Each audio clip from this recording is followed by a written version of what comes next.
विरार पूर्वेच्या नारंगी कोपरी कच्ची खदान रोडवर एका 40 वर्षीय इसमाची दगडाने ठेचून हत्या केल्याची घटना उघडकीस आली आहे। दीपक उमेश चव्हाण असे हत्या झालेल्या इसमाचे नाव असून तो मुंबईच्या मालाड परिसरात सुतारकाम करत होता। शुक्रवारी सकाळी त्याचा मृतदेह दगडाने ठेचलेल्या अवस्थेत खदान परिसरात स्थानिकांच्या निदर्शनास आल्यानंतर त्यांनी या घटनेची माहिती विरार पोलिसांना दिली।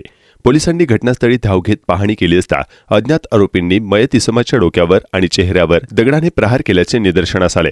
या प्रकरणी विरार पोलीस ठाण्यात अज्ञात आरोपीच्या विरोधात हत्येचा गुन्हा दाखल करण्यात आला असून पोलिसांची 3 विविध पथके आरोपीच्या शोधासाठी रवाना केली असल्याची माहिती विरार पोलीस ठाण्याचे वरिष्ठ पोलीस निरीक्षक विजय पवार यांनी दिली आहे। विरार पोलीस स्टेशनच्या हद्दीत नारंगी कोपरी येथून जाणारा जो खदान आहे, कच्ची खदान रोडवर, तिथं एका 40 वर्ष वयाच्या माणसाबद्दल माहिती मिळाली की कोणीतरी त्याच्या अज्ञात व्यक्तीने दगडाने डोक्यावर मारहाण करून दुखापत करून ठेचून तो मरण पावला आहे, अशी सकाळी 9 वाजता आम्हाला बातमी प्राप्त झाली। आणि त्या बातमीच्या अनुषंगाने तात्काळ आम्ही वरिष्ठांना माहिती दिली आणि आमचे वरिष्ठ DCP बावचे सर, आमच्या पोलीस स्टेशनचे अधिकारी ACP साहेब यांनी घटनास्थळी भेट दिलेली आहे।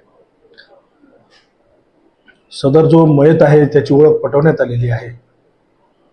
त्याचं नाव दीपक उमेश चव्हाण, वय 40 वर्ष आहे। तो अविवाहित आहे, सुतारकाम करतो, मालाड येथे दररोज कामानिमित्त जातो।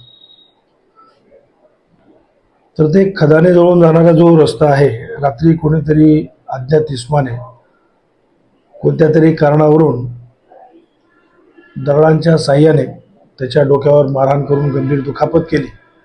त्याच्यामध्ये रक्तस्राव होऊन तो मरण पावलेला आहे।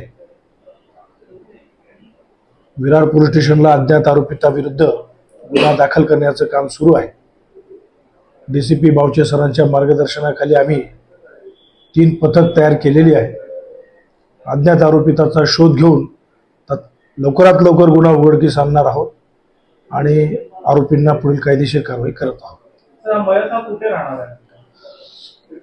मयत जो आहे तो नारायण नगर चाळ, जयश्री नगर, नारंगी गाव, विरार पूर्व येथे राहतो, अशी माहिती आहे।